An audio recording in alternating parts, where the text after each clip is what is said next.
Hello, everyone. Just a reminder again, this disclaimer that this session is being recorded. We,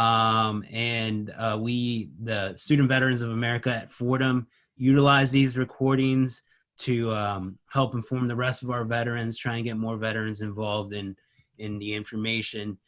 So this is going to be published on all of our platforms, whether it's through our newsletter, email, and social media.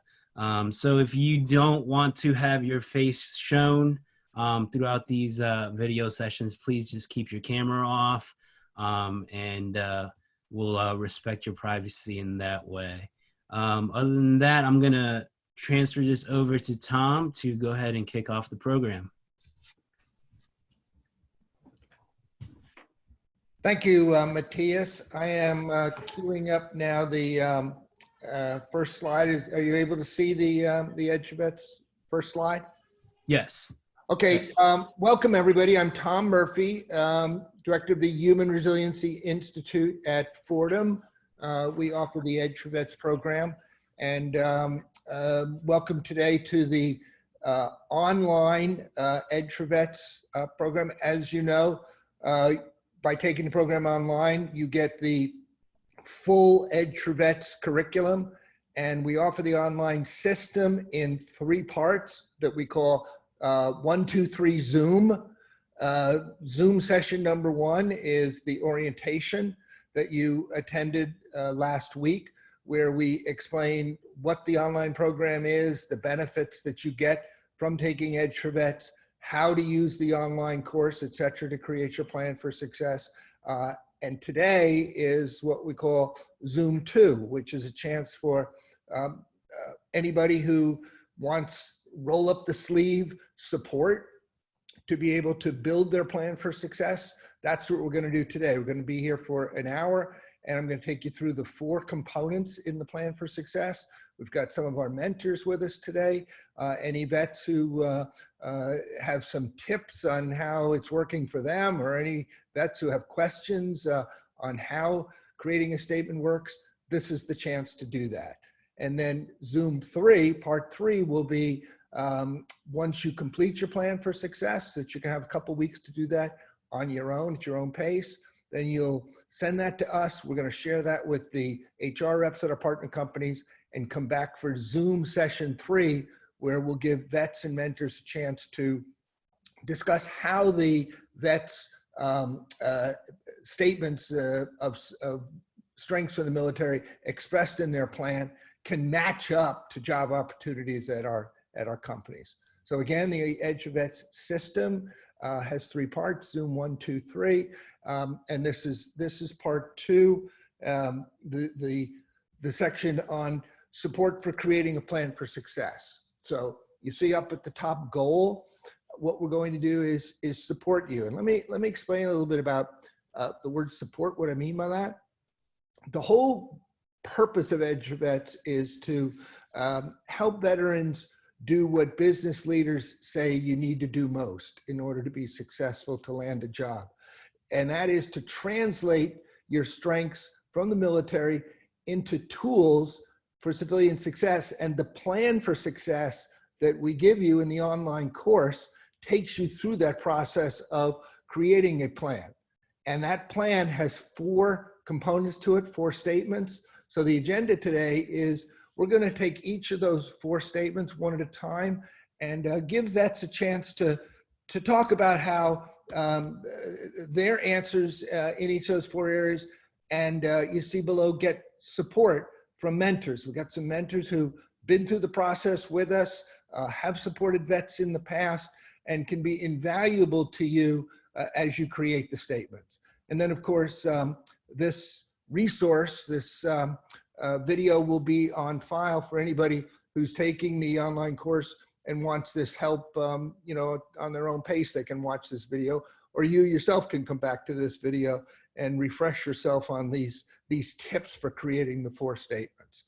And then looking ahead, you see the connection workshop. Step 3 in the process, once you create your plan, is to connect you to the folks at our partner companies who can share the job opportunities that they have at their companies, along with sharing the process that you would follow in order to apply for the jobs. Saying that, let me recap for you the 4 parts of the online course. You have all received a invitation to have access to the online course. And again, through a series of short videos and exercises, the course takes you step by step through that process of creating that plan for success. And again, Edge4Vets has 2 components to it.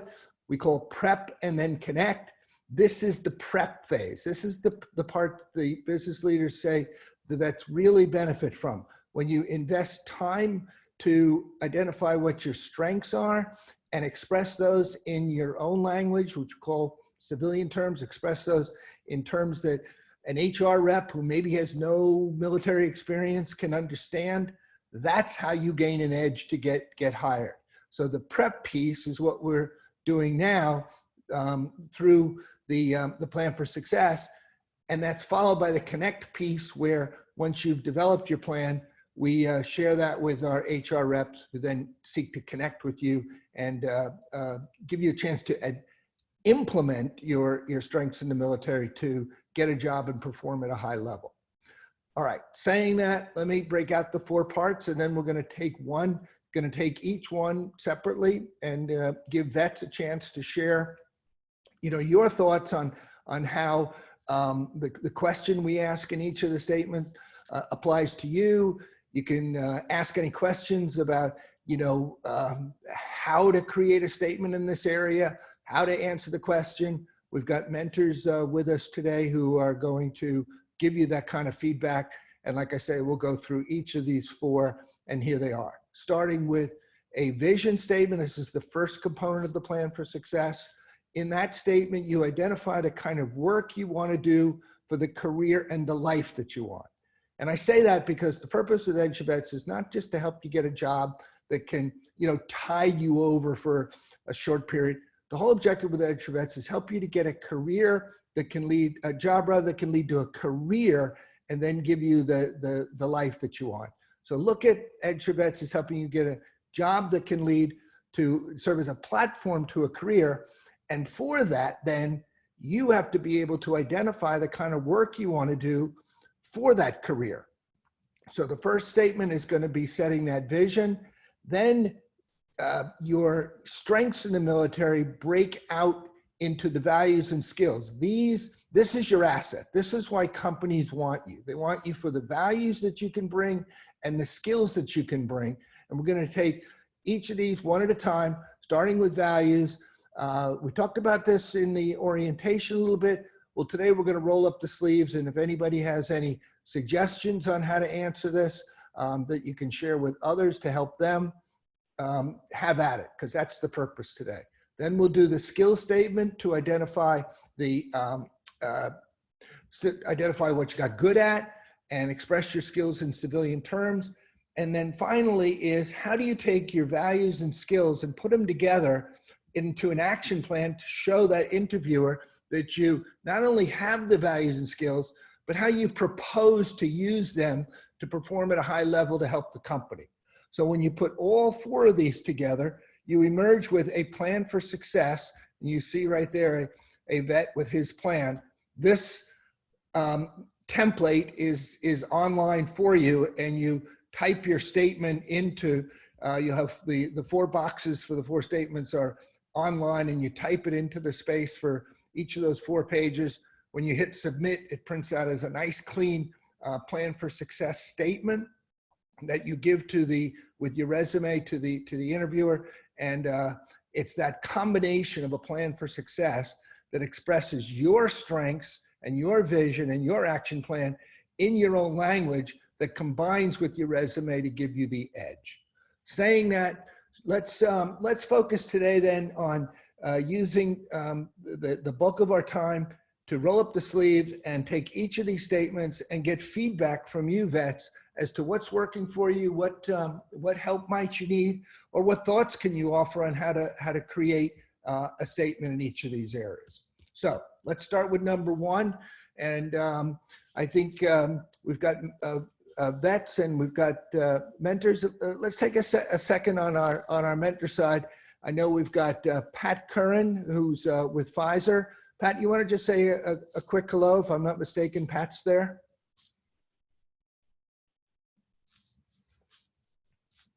Yeah, I'm playing with two unmuted lines here, so I apologize for the delay. I've heard every word. My name is Pat Curran. I'm from Pfizer, graduated from West Point in 1997, served 5 years, mostly the 10th Mountain Division in the U.S. Army, and been in various places at Pfizer. Currently, I'm a Senior Director, Chief of Staff for one of the divisions at Pfizer, and also the head of the Veterans in Pfizer organization. Thanks for the opportunity to be here today. Great, thanks, Pat. And Jimmy Galvin, I know, was with Deutsche Bank at one point when you first started with us, and you got your own company now. Just say a word of hello, Jimmy, so folks can see who you are. Thank you, Tom. Hey, everybody. Name is Jimmy Gavilan. As Tom mentioned, I met Tom back around 2012 when I was at Deutsche. I'm currently running my own company. It's a consultation company involved in commodities, logistics, physical metal movement. I don't have any military service, but as Tom will tell you, I'm very passionate about this program, and you know, personally wish you all the best. And for the few people that are here, I just want to say one quick thing for the non-video participants. If you happen to be students, really try to use your video. A lot of interviewing and a lot of things going on today will involve you being in a video conference. The sooner you do that with safe people like us, you know what I'm saying, the better it is. Little things like lighting, what's behind you, what are you wearing? You know, this is a new world in the interview space. So you got to take advantage of it. And if don't be embarrassed about your home or whatever, you know, you can set a background or put a blanket. But I know this is a tangent, but just something that it clicked right away and I wanted to get out there before we begin. Thanks, Jimmy. And did I see Bobby Lopez here? Bobby is with Macquarie and actually was one of our vets in Edge4Vets, I think about a season or two ago, and got hired by Macquarie from the program. Is Bobby there? Or yes, I am here. Hello, Bobby. Just say a quick hello, and again, thank you for being with us to offer support to any of the vets who might need it. All right. Well, thank you for having me. Yeah. Hello, everyone. I mean, in regards to this program, I've first connected with Edge4Vets probably 3 years ago, actually, and it was prior to actually going for my bachelor's at Baruch, and attending these workshops actually helped me a lot by being able to interpret all the things that I've accomplished or learned while in the military. Sorry, a little tongue-tied here. So I advise that you take whatever you learn from here and you can continue on, because this is something that is just consistent practice. And that's what I have for now. Bobby, let me just, you know, say thank you to you for, you know, coming back to Edge4Vets. You got hired by Macquarie from the program, and now you're giving back. So thank you for that. Thank you to Pat, Jimmy, other mentors. Let's dive in right now, because I want to use the bulk of the time today in a real roll up the sleeves way, go through each of the 4 statements, and vets give you a chance to, you know, share how you've had a week now working on the online program. Share thoughts you have on how you might answer this, and mentors, we're going to give you a chance to chip in and provide any feedback and support. So let me start with the vision statement. The reason we put this first is that very often we find vets come to Edge4Vets with enormous strengths, unique skills, all of that, and they know they're good at stuff. And I say this because we've been doing the program since 2011, and I've seen 1,500 vets to date come through the program. And I can tell you overwhelmingly, often the vets won't know exactly what they want to do. They know they're good, they want to work hard, but they don't know exactly where they want to target or aim themselves. So the vision statement gives you a chance to get that kind of focus, that kind of clarity on the work you want to do. So let me open it to any vet who wants to share your thoughts on this. The question is, what work would you like to do for the career and life that you'd like? And the hint we offer is go to the duties, no matter what your MOS was, go to the duties that you had in the military and talk about something that you enjoyed in carrying those out, because that can be your tip to your passion and could lead you to looking for work that then in turn can give you a chance to pick up on that which you enjoyed. So any vet want to share with us your thoughts on a vision statement, the kind of work that you would like to do for the career that you would like?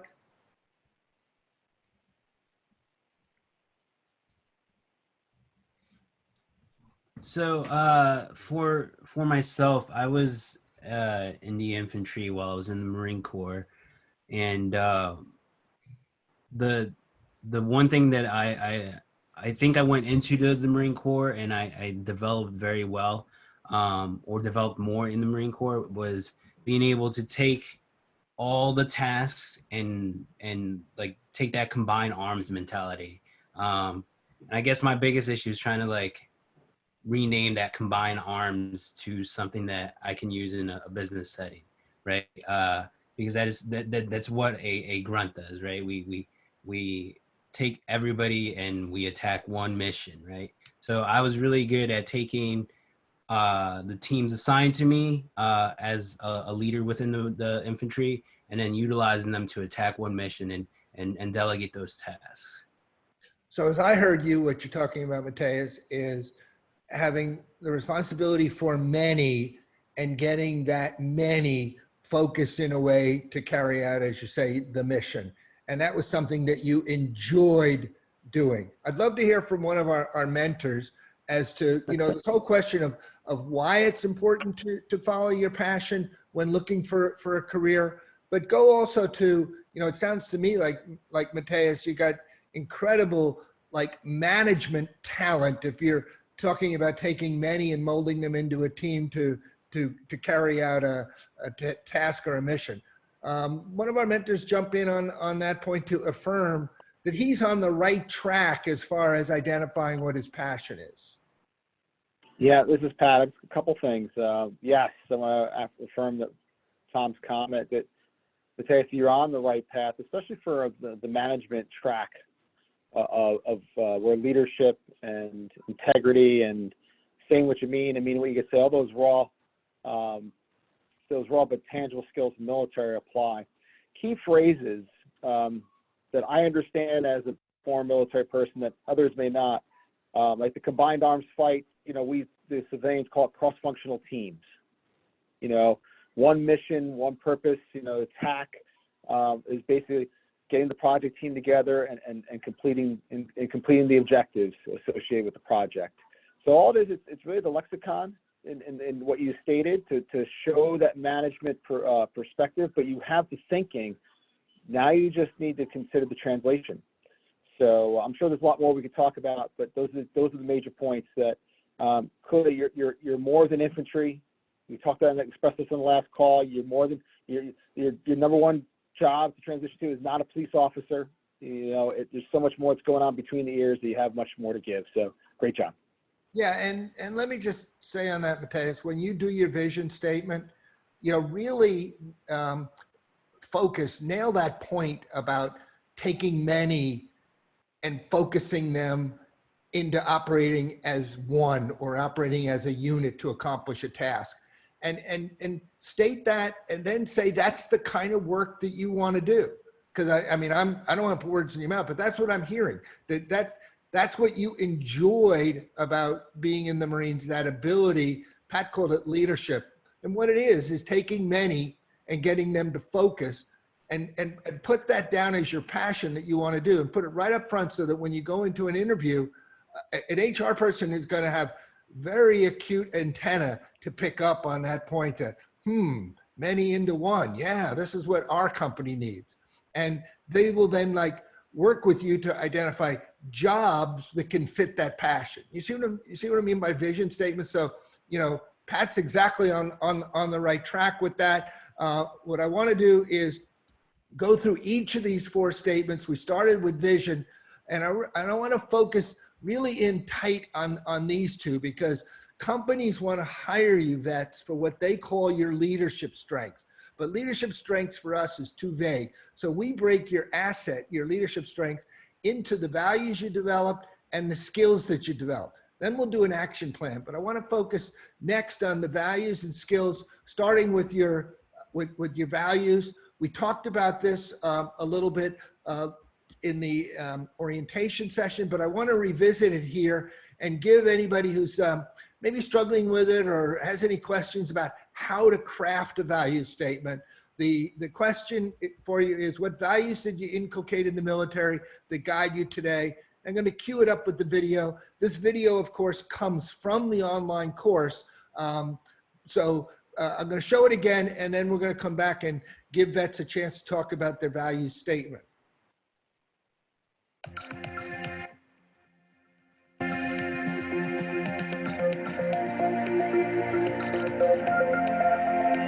You don't have to be a military veteran to possess strong values, but chances are, because you served in the Marines, Army, Navy, Air Force, or Coast Guard, your values run deep.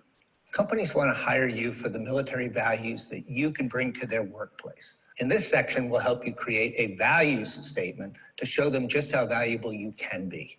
Go to your Edge4Vets workbook. There we've listed the values espoused by each branch in the military.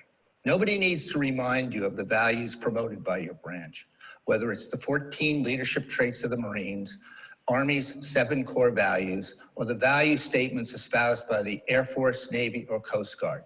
But you need to reaffirm for yourself how strongly you are guided by these values, so you can make that known to job recruiters. To gain clarity, we'll ask you to read through the values from your branch and record in the workspace how these values remain important for you today. Secondly, we'll give you space to tell how you applied your values during your time in the military. And thirdly, we'll ask you to tell how your military values continue to serve as your foundation for action in your civilian life today. Then we give you space to create a values statement. That will add an ace of diamonds to your hand to sell yourself in an interview. Okay, great, values statement. I'd like to open it up to any of the vets who want to field that. Question is, what values did you inculcate in the military that guide you today? And again, interviewers are going to lean forward. If you can go and talk about values that you developed that you can bring to the company. Any vets want to share their answer to that question? What values did you inculcate that guide you today?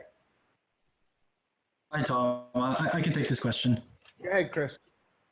Yes. First off, thank you so much for everyone for putting together this event. As I went through the introduction and all the videos phase by phase, I really find it super valuable. Especially it really gives a structure for our vets to step by step in a really structured manner to really put this together and give it this big useful tool. One thing, one of the values that I highly prize when I was in the Marines, I was helo mechanic for the 53 Echoes. It's a troops and supply transport helicopter. And one thing that I've developed through those years and I've carried on into the corporate sector is the attention to detail. As I remember when I was going through the MOS training in North Carolina for the mech training, the attention to detail is something super important. Just because as we go through training, that value is super special as far as being able to really pay attention to what you're doing. As I've transitioned over to the Marine squadrons, as we all know, the type of work that we do when the pilots go out there and fly the planes, it's very critical. It's almost it's not almost, it is a life death situation. So for the work that I do for maintaining those helicopters, the attention to detail have proven to be very crucial, and essentially also I've driven myself to inculcate it in my personal and my professional work ethic. And I think it will be valued as far as a veteran that could put a high value on the small details is somebody that you can really rely on, even when it comes to like bigger matters of things in life, whether it's personal or professional. So that's something that I would want to share, because, you know, just a quick example, when we were going through training, we do everything by the book, all these very thick maintenance manuals that we have to go through, and the attention to detail is really key. And it's a value trait that I've developed through all those years when I was in the Marines, and some value that I inculcate towards my professional migration into the corporate sector. So, Chris, one wonderful answer. When you get into your interview, don't change a word. Go right. You know, as I'm hearing you, and I'd love to hear from some of our mentors. What I'm hearing is that. And you mentioned the term life and death, and I would bring that up when you're in an interview talking about your values, because your attention to detail on your end could mean life or death for that pilot who was depending on that equipment that you were responsible for. And so key to that, and do talk about how the attention to detail has liabilities if you don't do it. You see what I'm saying? Because it can be life or death. Now, in a company, it might not be life or death, but an HR rep is going to lean forward and listen to that with very acute ears, because they're going to know that attention to detail, if not carried out, does have liabilities for them. So, you know, don't change your word. Talk specifically as you did about the, you know, working on the equipment and the pilots and all that. But I'd love to hear from some of our mentors. Back up Chris, that he's on the right track when he talks about the value that attention to detail can bring. I'd love to hear how you guys on the mentor side can see that having impact in your company. Hey, Chris, Jimmy here. Yeah, I definitely want to affirm, you know, where you're headed as far as attention to detail. You know, we might have talked in the last session how, you know, in corporate America, Wall Street, you don't have time to make mistakes. You know, you will make mistakes.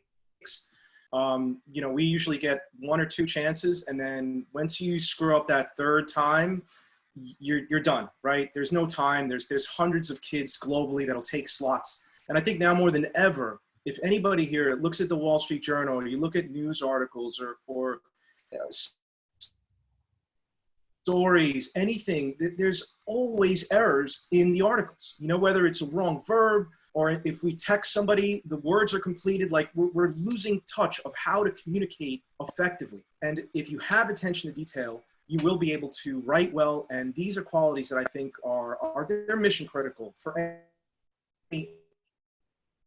We're flooded with so much media, news, you know, experts, stories, and it's shocking. I pretty much on a daily basis, I will see an error in an article, you know, and it shouldn't be, you know, it shouldn't be. So attention to detail is a huge point. And I definitely, you know, affirm where you're headed with that.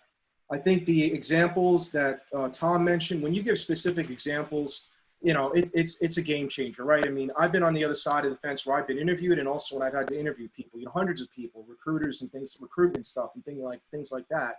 And I'll tell you, after a while, you know, us business people, we're pretty boring. You know, we don't have much to add. But, you know, you hear a story about helicopters, you know, or pricey equipment or paratrooper missions, that's going to differentiate yourself. And that's the thing that I talk about a lot in these sessions. You have to differentiate yourself. You have to be proud of what you've done. And this is a big mix of being that individual, but under this team umbrella, you know, so those are my thoughts on this current topic. And just on that point, differentiate yourself, Chris. You don't have to make it up. You don't have to go to any how-to book on how to do this. You had it in your story. You know, as Jimmy said, You had a helicopter, you had a pilot who depended on how well you maintain that helicopter. That's the real. And I think that's what the message that Jimmy's sending you. Stick to that real, tell your story. And the thing I loved about it was there was no jargon wrapped up in it. You were just talking naturally. See, that's what translate is. It means go to your experience and just talk about what was real for you. All right, now the second part, I want to move through all this. The second part in the asset that you bring are the skills that you bring. So one piece is the values, but the other reason the companies want you are for your unique skills. And you know, you maybe were young, 21, 22, 23, and you were given enormous responsibility. You had duties you had to carry out. I would love to hear if there's any vets who wants to share, you know, what did you get good at in the military? And again, that's what translation is. Go to what you did, go to what you got good at, and just talk to that in real terms with the kind of specifics that Chris used. And that's a skills statement because it's what you did and what you got good at. And then, you know, our mentors will back you up on how, you know, that will give you an edge in getting hired. But I would love to hear if there's any vets who want to share, you know, again, whatever your MOS was, you had duties. I'd love to hear what duties you had and just talk about what you got good at carrying them out. Anybody want to field that? Hey, Tom, I don't want to monopolize the session myself, but I just have one question with the skills. So as someone who was in the infantry, a lot of my skills are behind a weapon system and the lethality of that weapon system. Is that, now I'm trying to go into information security, information technology. So I guess, I don't know that those skills are necessarily translatable. I know I have these leadership skills that I can definitely talk about, but it is those hard skills, is that something I should just avoid at all costs in an interview? No, and thank you for bringing it up, and thank you. Let me try to field it. I had a vet in Edge4Vets one time who raised that exact question, and then as he thought about it, well, we asked him. He said, well, we asked him, okay, you know, in the infantry, well, what did you get good at? And he said, you know, my rifle. He said, my rifle was life or death. If that wasn't maintained well, that could be life or death for me or anybody who was like on my team relying on me. So he said, I became very good at taking that thing apart, at cleaning it, and making sure that that thing was top operational shape. You know what I'm saying? That is a technical skill. He became very good at the process. And the beauty of it is, he was 21 years old when he was doing this. And he went in, he came back to us and he told us, you know, I went into the interview and I talked to the interviewer who had no military experience, but I talked about, you know, you don't have to talk about the lethal part. I mean, I hear you on that. Talk about what the skill is. The skill is that you got very good at an operation. And in that case, the operation piece was taking that equipment apart, putting it back together in a way that was like flawless every single time. And that's what got the interviewer with no military experience leaning forward and saying, I can use this guy, you know, in our operation for the operational skill that he can bring. You hear what I'm saying?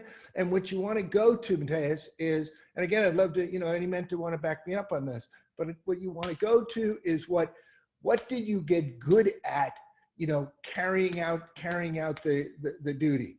In the beginning with the vision statement, we talked about what do you do and what did you enjoy doing? You know, in your case, it was the taking many and molding them into one for a mission. That's great. That goes to your passion. But now, and let me go also back to your vision statement or what you didn't just spin it a little bit and look at it in terms of what you got good at. The same thing when you took many and you molded them into one, you got good probably at communications. You got good at reading, even, you know, you're in the infantry, you got people from many different backgrounds, and you had to take those folks with many different personality types and mold them into a single unit to accomplish the mission. I don't want to put words in your mouth, but I'm just thinking now back to your initial point that that's a skill set, that ability to mold a team and go into the specifics of how you did it. how you learn to read people, how you learn to talk to different people in different ways. So Tom, can I cut in? yeah, please. Okay, so while active, I was in 0311 as well. You got to think about how you got, so in the beginning of this, you spoke of getting younger individuals to focus on an objective. How did you get them there? You trained them, you taught them how to survive. So training and teaching. You monitored their well-being. So various things in the human resource spectrum that I'm speaking of at this point. You learned how to write 5-paragraph orders, so operations or creating operations.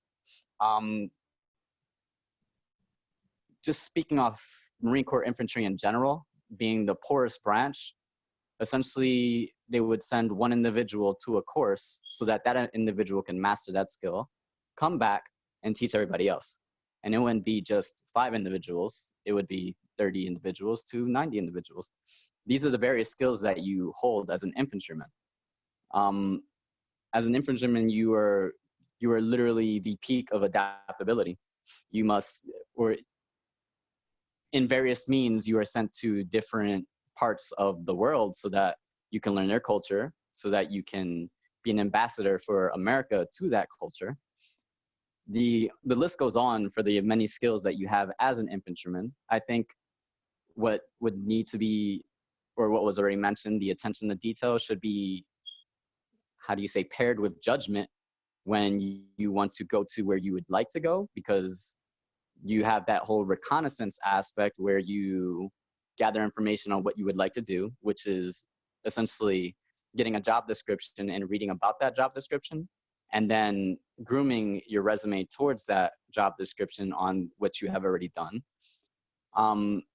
Also, infantry skill, that's the recon. I can go on for days, the many skills that we've developed as infantrymen. Well, Bobby, bounce it back to Mateus. Mateus, Bobby says it a lot more eloquently than I did. All I'm saying is that your skill set to me sounds like it lies in this, like, took many and made them into one. And then it sounds like you got a ton of skills inside there. And I think Bobby's helping you, unpack them in terms of what they are.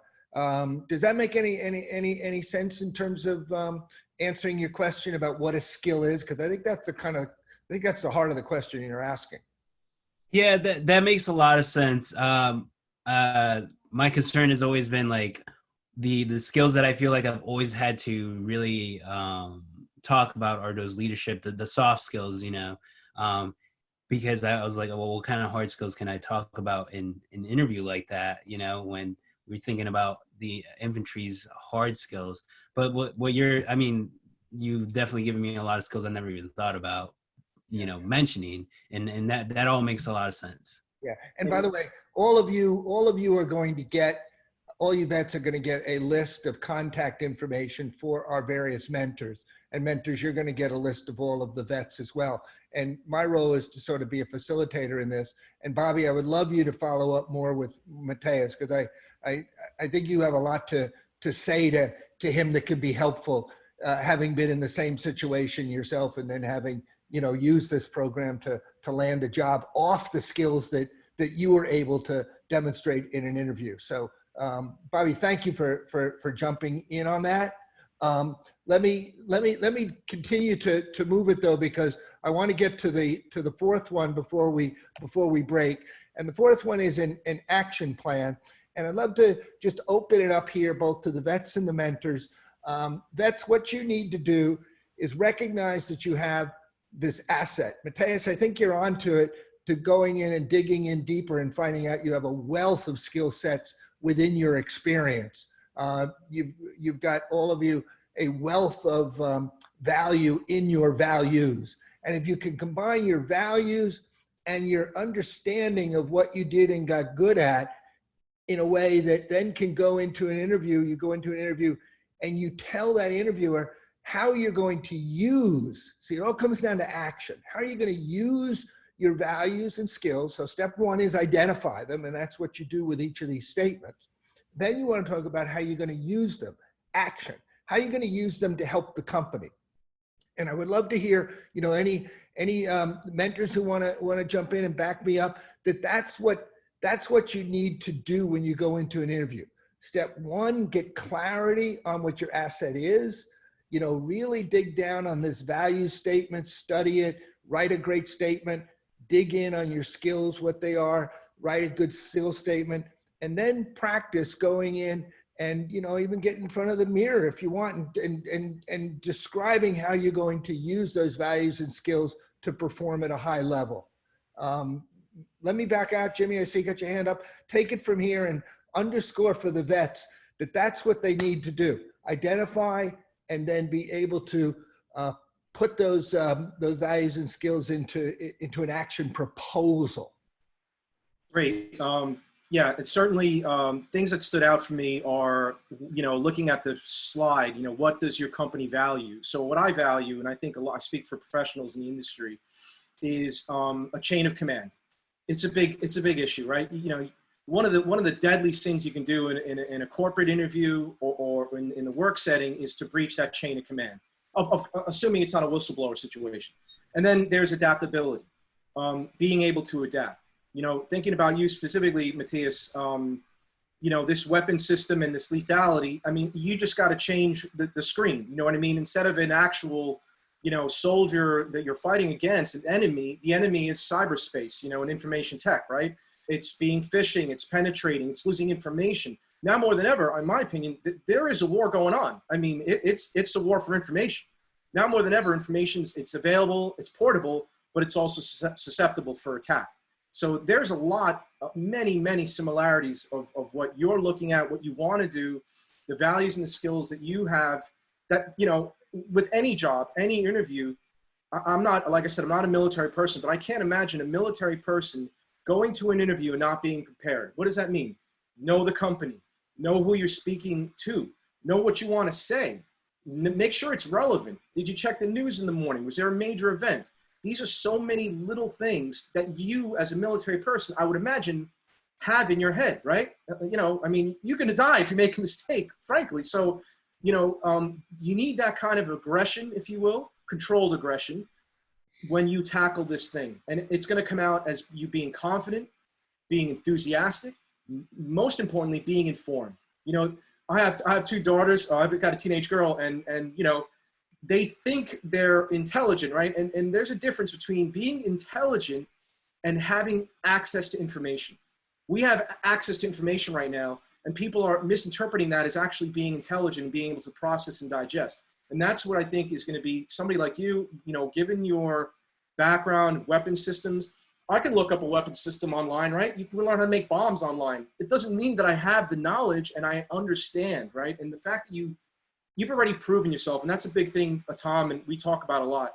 All of the vets are proven assets. You know, you've battled in life and death. You know, there's nothing more extreme. No one has been more tested. You know, financially, just myself setting up my own business, I came from an old company that went bankrupt. So you could say a financial death. And I got to tell you, it was horrifying. Money lost, reputation stained, you know, having to travel and rebuild. I mean, and this is stuff that I'm doing at 45 years old. But again, what are your choices? You know, what is your choice as a military person? To like pack it in and walk away? Never, right? And that's the attitude you need, I think, more than ever in this corporate world. You know, be proud of who you are, have confidence in your skills, you know, treat this as a life and death situation. And I think what Jimmy's telling you, Vets, is that you know, you're coming with an asset. You've got values. We touched a little bit on those. You've got skills. We touched a little bit on those. Matthias, your job is going to be to go and really give some deep thought to like how great your skills are and how deep they are, because they are deep. But you have them. That's what Jimmy's telling you. Pat, I'd love to hear you, because you speak well to this. Talk on this. Okay, now, you know, yes, you have values, you have skills that companies want. How are you going to put those into action to help the company succeed? Probably, Pat, it starts with all of our vets identifying a company they want to work for, and then going online and researching that company to see what that company needs. And then you can understand fully well what that company needs. And by the way, just a tip, When you go to a company's website, vets, you'll see a thing called press on their website. What this means is like the latest news. You should go to that press tab and read the latest press releases, because that's going to tell you the business the company's in and what they need. And then what you want to do is take your values and skills and target those toward how you're going to use your values and skills to help that company meet its need. But I'm just teeing it up for you, Pat, because you've spoken eloquently on this in the past. You want to pick it up from there and just underscore this importance about action? Yeah, sure. No, thank you. You know, the previous steps of vision, the overall vision skill sets, that's about you doing the self-inventory. But this is now, you know, the action statement. This is where you go after the goal, and you have number one mission that you have to accomplish. And through all that research that Tom talked about, that passion and that experience that Jim had talked about, you got to convince the person that you're the one to solve my problem. How do you do that, right? So that's the number one goal. You have to convince them that you are the one to solve my problem, right? That's always that's the most fundamental aspect of the interview that you never ever lose sight on. That's the center of mass. That's the center of gravity, if we're talking in our military terms. That's how you win, because there's no second place, right? And when you want the job. So, knowing your values and your skills and be able to look at that job description and, what skills you have, well, as a 240 Bravo, master trainer, but it's so much more than the weapon system. Let me explain to you what's behind all that and why I think I'm here and solve your problem. Use better language than that, but and then you talk about the job description and connect the skill, connect the value to the job description. You got to go to that tactical detail in the moment that's very fluid and very much conversational, reading the body language, making sure they understand. And, there's no perfect way to try to talk to someone from the company that's safe, like myself, who's a veteran. Use your LinkedIn, have that safe conversation, make sure you test your ideas out, and then go in for the win. Well, you have to go in for the win. It's not just describing yourself and I'm a great American and America owes me because I'm a great American, I serve my country. That is not the proper orientation. That's not the full orientation. So remember, as I mentioned this last time, if you haven't written it down already, the acronym is called STAR. Every time we tell a story, so Chris, you talked about integrity. You could talk about or attention to detail. Attention to detail is my value. Let me just tell you a quick story of how that integrity or how that skill comes in action or that value comes in action. Here was a situation. My job is support pilots, so forth. The tasks that were required of me every day were this. The actions I took were these, and the actions others took, and I had to make sure we all pulled the rope in the same direction. And the result every day was success. Like, that's my value in action. It's a STAR framework that gets you concise. And I'll tell you right now, as a business professional, I'm sure Jimmy would agree, when you're clear, concise, compelling, you got my attention. You're 95% really there. The great thing about this is we could go on probably for hours on this thing. We set an hour for this. What I do want to break on time. What we can do is after we break, if folks want to stick around and continue, just the conversation, bouncing some of these things back and forth, we'll do that. But I do want to break on time. And before I do, I just want to summarize again what the purpose here today with step 2 in the online process is, the Zoom peer support session. You've got a plan for success digitally. It was mailed to you. You have access to it. You've got 30 days at your own pace to go through and create your plan. Well, how do you do that? You watch the videos and then you answer each of these 4 questions in the space provided on the plan. You create a vision statement, a value statement, a skills statement, and then as Pat says, you got to put it into action. You want to do research on the company that you want to target, find out what their need is, and then as Pat says, take your values and skills and tell a personal story about how you develop those, and then in that interview culminate by saying, this is how I can use these values and skills to help, and Pat was great pointing his finger, I can help you by doing X, Y, and Z. That's your action statement. So the beauty of this plan for success is it crystallizes in your own words what you can bring to a company. And even if the HR person has no military experience, they're going to lean forward on you.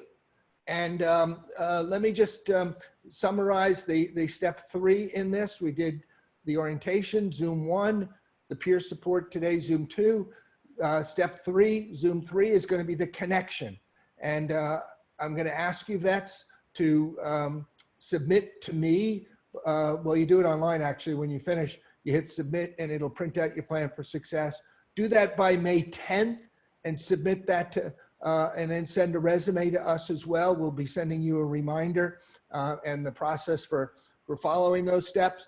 But we're going to take your plan for success and your resume on May 10th, and then we're going to give it to the companies to look at for a couple of days before the May 15th session. And I'm going to ask the companies to give us their current job openings and info on how you apply to them. Give me that by May 10th so I can share that with our vets. Our role is to play that middle person between the employers on one side and the vets on the other and get you connected. But before the connection, you got to do the prep. And the prep is you got to make that plan for success. And again, people ask me, well, how much time does it take to make a plan for success?